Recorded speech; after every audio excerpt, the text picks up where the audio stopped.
Hello and welcome to the first episode of Design Vancouver Roadcast. Today we are visiting a world-class design studio and we don't have to travel far. It's literally just a few blocks up the road on 4th Plain Boulevard in, yes, Vancouver, Washington. Today we meet with Dan Janssen, owner of Lincoln Design Co.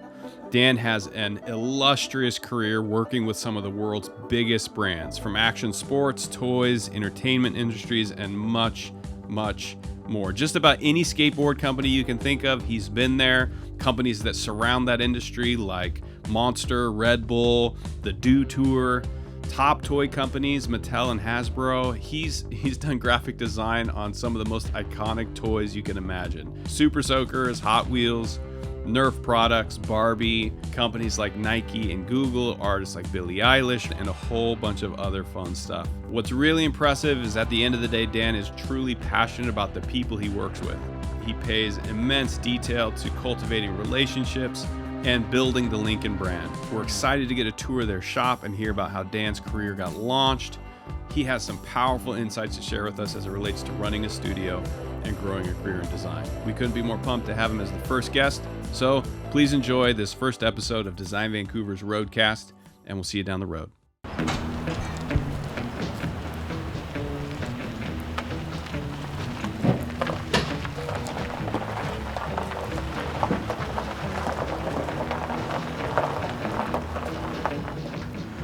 So this is the studio. Yeah. This is ridiculous.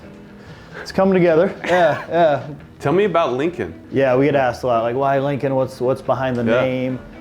So basically, I had a studio in San Diego for 11 years with a business partner down there. Okay. So he wasn't pulling his weight, so we kind of shut that down and went our separate ways. I moved the studio up to Portland and then basically changed the name. So I'm like, okay, shit, what's this new name gonna be, right? And I have 3 boys, and I always wanted to name one of my boys Lincoln. And my wife was like, no way, I don't like that name, this and that. So I'm like, okay, well, shit, I got the new studio. I'm gonna call it Lincoln, you know? So it wasn't like it was like super President Lincoln, you know, type. Yeah. That wasn't really totally the vibe, you know? I dug the name, and I'm like, all right, I'm gonna name it Lincoln. So it's the fourth child. Fourth child is the studio. Is Lincoln, yep, yeah, so. I love it. Yeah, so then we kind of run with some, you know, obviously President Lincoln, Honest Abe type stuff, so. Yeah. I'm curious what you think about just like the role of print, you know, and so much of your work being centered around print, but then also this like need really, right, to have digital presence and creating digital assets, and kind of the tension between those two things. Yeah, you know, it's interesting because we do a ton of, you know, whether it's packaging or skateboard graphics or, you know, whatever. We do a lot of design that ends up being a tangible product or a box or a beer can or something that you can hold, you know? Yeah. And that's always been like dear to my heart, is like, it's amazing to design something, whether it's a logo or packaging or whatever, and then get that final product and hold it and look at it. Yeah, there's something to that. So I've always had a love for that, but at the same time I see the future, I see everything going digital, but then you also got to jump back and go, well, it is, but then there's a certain amount that always goes back. Like, why does everybody have vinyl records again? You know, what a pain in the ass. Like, I got a record player in my office. What a pain in the ass to go change that thing every time. But, you know, it kind of goes back, you know. So I think there's something in your hands, holding it, appreciating it. I think we're always going to want to, you know, I almost feel like the more and more it goes digital, the more and more people are going to want some kind of physical product. You know, it's going to be this push and pull type thing, you know? I like a product that you can feel. Like even with like the books and stuff, like we have some of our books up as like ebooks that you can download, you know? Mm-hmm. But to me, like to have an actual book and spend a little bit more money for that physical product and flip through that book, like you can see most of that shit on Pinterest or wherever, you know? But to have it in a book, different, have it right in your hands. That's like a reward, you know? Yeah. So for us, like this stuff, like when you design it and then to actually like get that board, you know, Sector 9 board that shows up in, you know, on the doorstep, you're like, hell yeah, like this is cool. Man, it's got to be so satisfying to be able to hold so much of what you're designing and making. But at times it shows up and you're like, shit, this printing looks horrible or whatever, you know what I mean? It's not always like, oh, this turned out amazing. So. Super Soakers, we worked on this 7 years ago, and they've kept the logo, kept the packaging, and now we're in the middle of rebranding the whole thing, doing all the packaging. And then at one point, Nike basically ripped off the Super Soakers look. I'm like, oh, what the hell? And then I see the shoe online. I'm like, shit. I'm like, they use the same colors, same everything. So I bought them, and then sure as shit, like these water droplets like are actually live traced from our artwork. Like, no way. Oh yeah, you can totally tell, and I can grab like the logo that has this exact one. And did you reach out to him, or you just kind of cool to see your work showing up on LeBron shoes? Yeah, exactly. Dude, so what's up with the Billie Eilish? Yeah, That's hilarious. Yeah, this was a fun project, but kind of a random one. They came to us and we're basically like, we want to do these toys for Billie Eilish, but each one is going to be based off of a music video, Mm-hmm. So there's this challenge of basically making this something that people are going to hold on to. They're not going to throw the box away, right? So Liquid Death is one of our, so you got kind of this thing here. Good coffin. But Liquid Death is a new client that we're doing a lot of the advertising, graphics, different things for. We're working on some animations right now for Instagram for them. Okay. So it's a water company, water in a can, basically. Water in a can. Yeah, cool guy water company. If you don't want to be holding the plastic bottle, you can grab a it looks like a can brewski. This is just some different work. We do a lot of pattern work. Okay. For a company called Roosevelt. So they have Christmas like Vacation. Christmas Vacation, like Ninja Turtles, like WWE. So we do a ton of stuff with WWE, whether it's so for this stuff it was packaging and branding. We'll do style guides for them where they'll come to us with like basically one of their, not wrestlers, superstars they call them. They corrected us many times on that. They're not wrestlers. They'll come to us and be like, we need a full style guide for, we did Brock Lesnar's style guide, and basically build out this 60 to 80 page design kit. Oh, that's hilarious. Not hilarious, but it's amazing. It's like, so Brock Lesnar has this brand book, this brand Bible. It's like... Yep, that we did, and it basically has like 20 to 30 t-shirt graphics, badges, typography lockups, patterns, pages and pages of patterns, whatever. Yeah. And then WWE can take that book and they can give it to their licensees and they can make tees, they can do whatever they want with it, So that's right. It's cool. It's been a good relationship with them for sure. We'll see if Comic-Con happens this year, but we usually do these huge packaging projects for Hasbro for Comic-Con. They're these exclusives. So like that, like big old packaging deal, that thing unfolds into like the stage and shit. So those are always fun. Curious about the role of skateboarding and the interplay between design with you or just in general and skate culture. It feels like you've had like a front row seat to these early days of skate culture, and I mean, I just think about the sheer amount of creativity that came out of it, that birthed the X Games, that birthed Do Tour, that are these global movements now. Yeah, it's one of those things where I grew up skateboarding, surfing, snowboarding, so if I can work in those industries or still do those sports, hell yeah.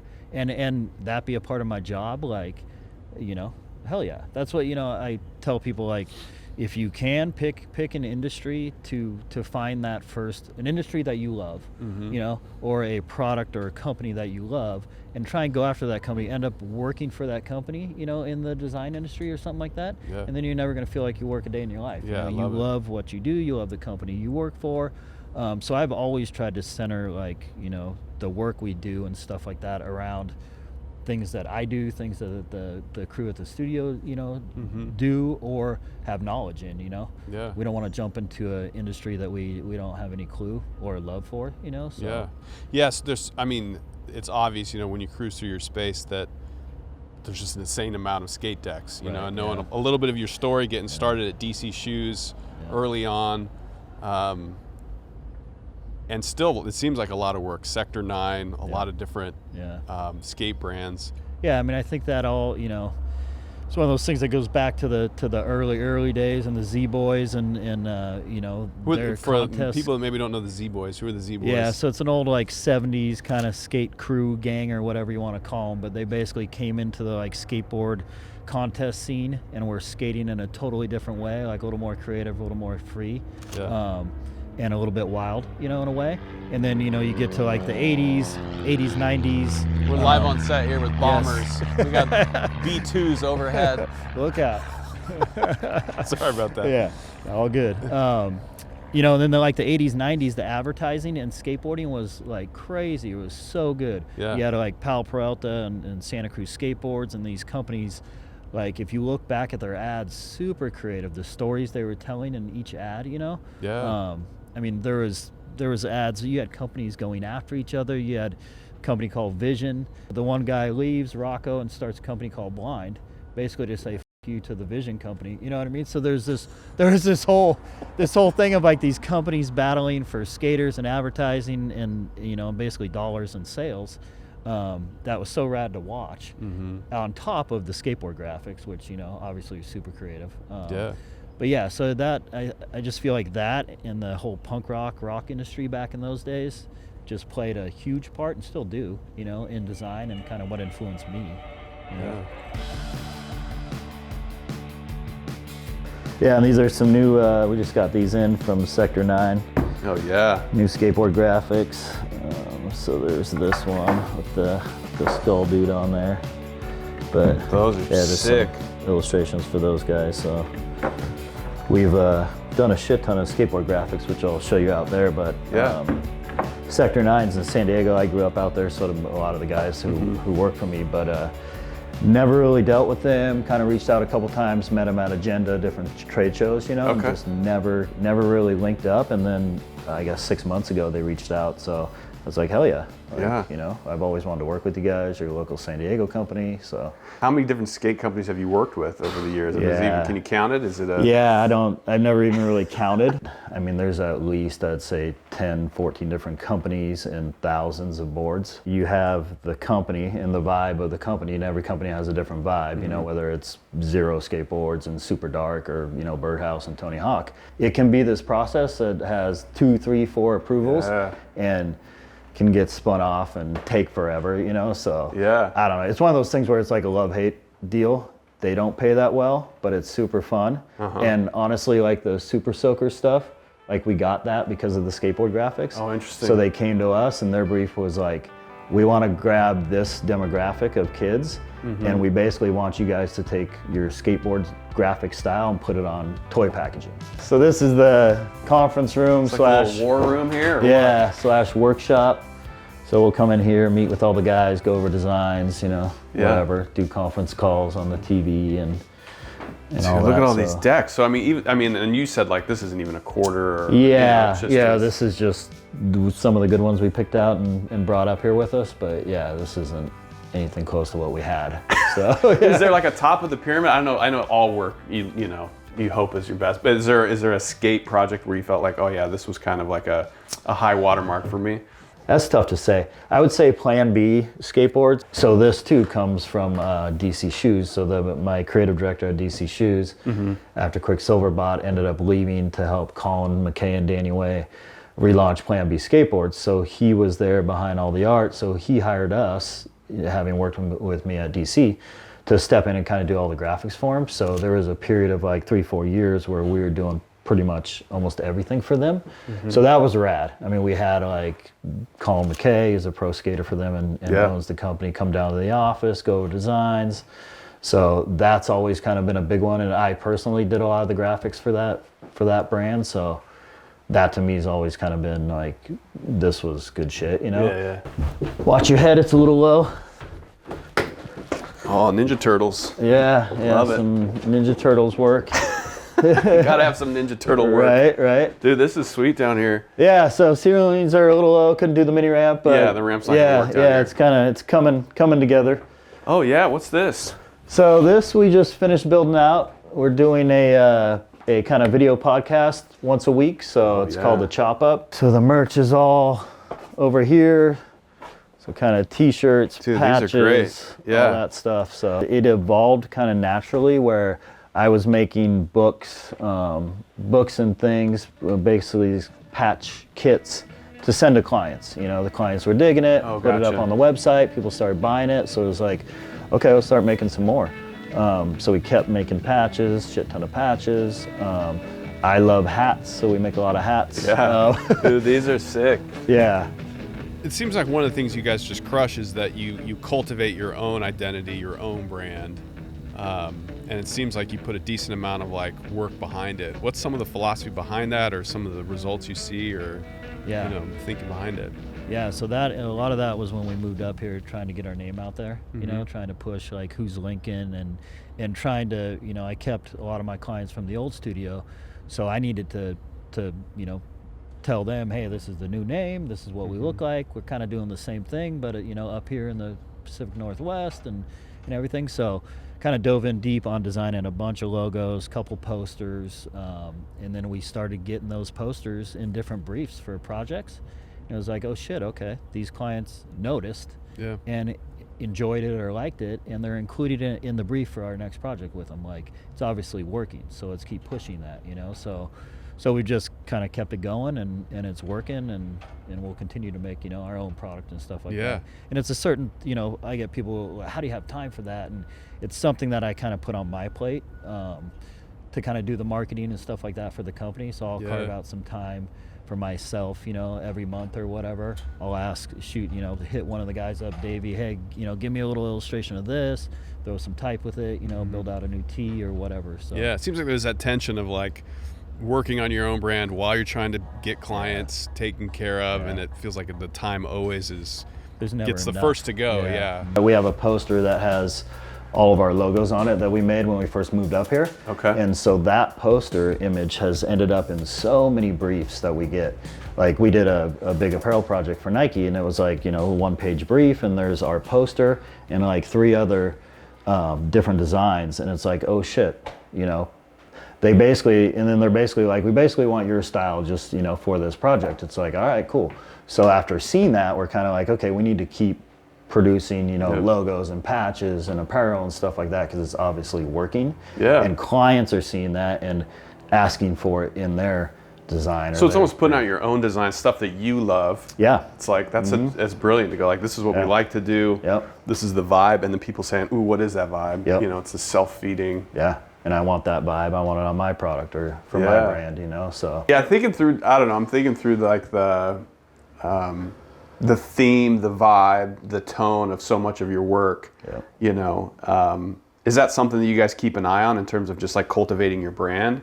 You know, you're in these different, you know, arenas, whether it's games and boards or skate or walk home. Like, how much time do you spend thinking about that kind of stuff? Is it important, or is it? It is important. It's one of those things I've always said, like you get what you show, you know. So what we post on Instagram, what we post on our website is the work we're going to get back, you know. And I've watched it over the years, like, I mean, it's like sure as shit type stuff, where if we start to post a bunch of, say, beer packaging, we start getting, you know, people inquiring, oh, you know, we have this brand, you know, this new beer company, da da da. And it's like, oh, okay, shit.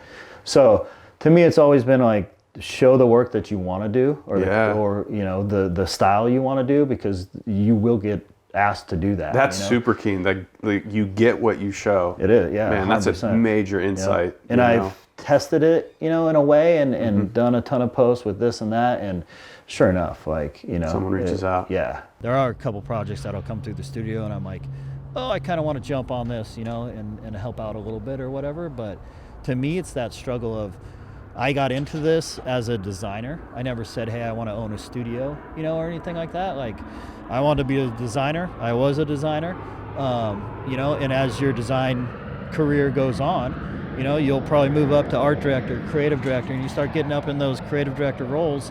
And a lot of times you're not expected to do a shit ton of design work. You know, you're going to have a team that you're going to rely on to get that done, you know. So I think, you know, any designer, if you think you're going to be doing design work for the rest of your career, your life. I mean, maybe you are, maybe a guy like Draplin or like a Sal Bass or something like that, and you're just focused on, say, doing branding or something, and you want to do freelance, for the whole time. Maybe you can do that, but I kind of wanted to, go in the direction of building a studio and having a team and building something bigger than myself, so Totally. I knew I had to give up a lot of that design time.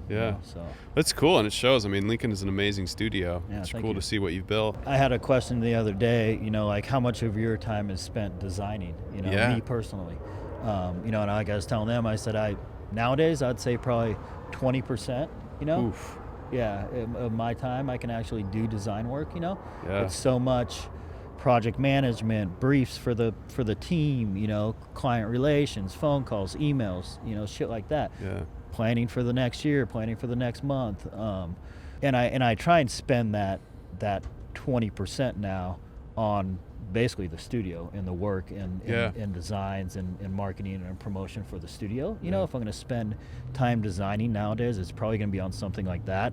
You're never going to have in that 8 hours, I got a shit ton I got 4 hours today, I can do whatever I want, you have to make time for that, and you have to move shit around to make it happen. It's staggering in terms of just the amount of work that you're putting out, and even the history. I know you've got years behind you. Right.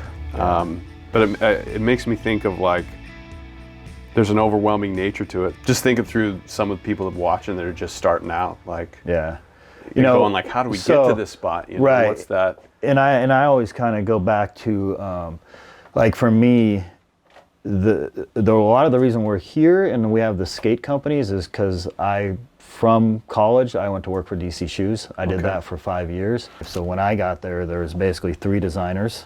One of them was Steve Size, who is an ex-Bones Brigade guy. He wasn't one of he wasn't Tony and Cab and all those guys, but he was on Bones Brigade in a bunch of the PAL videos, right? So it was him. Ken Block owns DC, and then there's 2 other dudes, and then so I came in.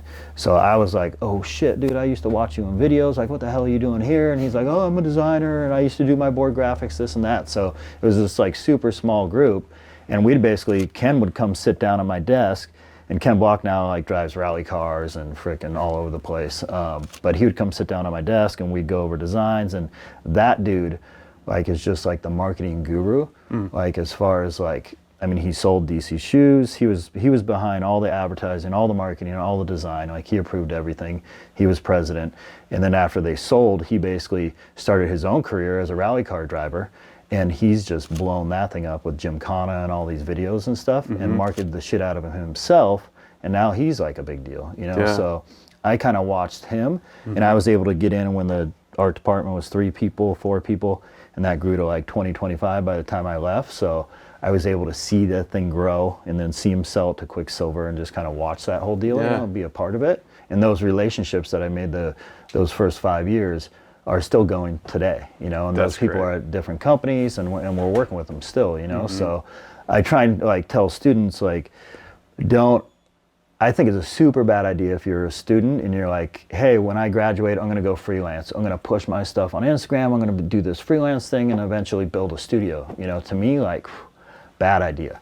Oh, go work in the industry, meet some people, get some knowledge, get some professional knowledge from these people, get some experience, and then maybe do that. But to jump off and do that nowadays, I think it's a super bad idea. Yeah. But a lot of kids see it, say on Instagram or Facebook or whatever. It's gotta be tempting. Yeah, and it's tempting because they're oh, I got a similar style, maybe I can do this, But I'm telling you, that work dries up quick, if you don't have a network, and it's all about, the network. And it's I was telling someone the other day, it's I'm not working with, say, Monster Energy. I'm working with John at Monster Energy. It's a relationship between, basically 2 people or you and that marketing department of that group, If you don't have that relationship, it's hard to get in the door, so. Curious about your journey, just landing over on this side of the river. Part of this is highlighting Vancouver, and Vancouver's stoked to have you here. Thank you. Yeah, we're stoked to be here. Yeah. Let me ask you this. Oh yeah. I got a question for you. So moving on to, so when I moved up here, we moved studio up here from San Diego 5 years ago. Yeah. You know, we had 2 offices in Portland, right? I right away moved over to Washington, Camas, Washington, which is, you know, not too far from Vancouver. So I've been living on the Washington side my whole life. Opened up the studios in Portland. Everybody, you know, from the outside kind of knows where Portland is. Yeah. The second we moved the studio to Vancouver, we get asked so many times. I got you know, a ton of old clients going, I saw you moved. Like, you're up in Canada? I'm like, no, dude, I'm in Vancouver, It's Washington. a perennial battle. Yeah, Washington. They're like, DC? I'm like, no, like Washington State. Like, oh, okay. And you're kind of like, you have no clue where that is. You know what I mean? I'm like, and so then I explained to them, I'm like, we literally moved 10 miles from our old office, but it was across the river from Portland into Vancouver. It's like a 10-mile drive to the old office. And I tried to explain to them, I'm like, it's almost like a New York and New Jersey type thing. And by the time their eyes have glazed over, they're like, I don't care, something to eat. Yep, yeah. So, yeah, I think it's attention. I mean, I think, you know, I could talk about this for a while, just as, you know, Design Vancouver wanting to, like, become a rallying cry and kind of a point for designers. I don't know, my experience of living here is, I've heard someone say, like, all the best Portlanders live in Vancouver, you know, which is it's kind of a funny sentiment, but I think that it is beautiful. I think there's a lot of space up here. Yeah. What are some of your hopes for Vancouver in the next 5 years? You know, you're on the side of the river and I mean, I'm excited, you know, just to see the waterfront and the building out of that and watch that over the last, you know, 5 years. Like, that thing's beautiful. Just all the restaurants and new bars and stuff like that, like so cool, like such a rad little strip that leads you right down to the water. I'm just hoping for more of that, you know, and everyone can get back to normal and get out to the restaurants and bars and whatnot. But I mean, we would love, you know, like you know, before COVID hit, you know, you and I sat down and we were going to hopefully, you know, help out and we pitch in on, you know, on the conference, the conference and shit, and then COVID hit. So I'm just looking to get back to normal with some of that, you know, and help you guys and help bring people to Vancouver and I love it. Know, grow the industry. The other thing that comes to mind too is, you know, this is our first gig and we're just kicking it off.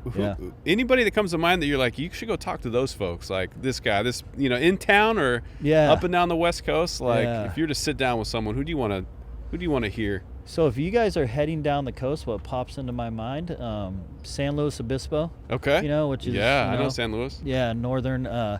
There's a dude down there. There's a sandwich shop. And it sounds stupid. But This is just for the sandwich. I'm gonna love it. Yeah, dude. I really love sandwiches. It's called High Street Deli, right? Okay. And so it's on a street called High Street, but it's like this corner deli shop.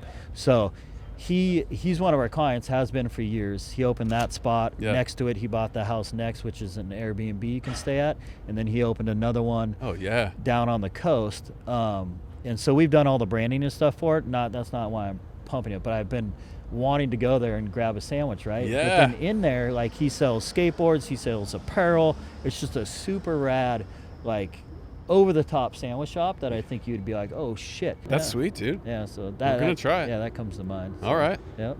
Yeah.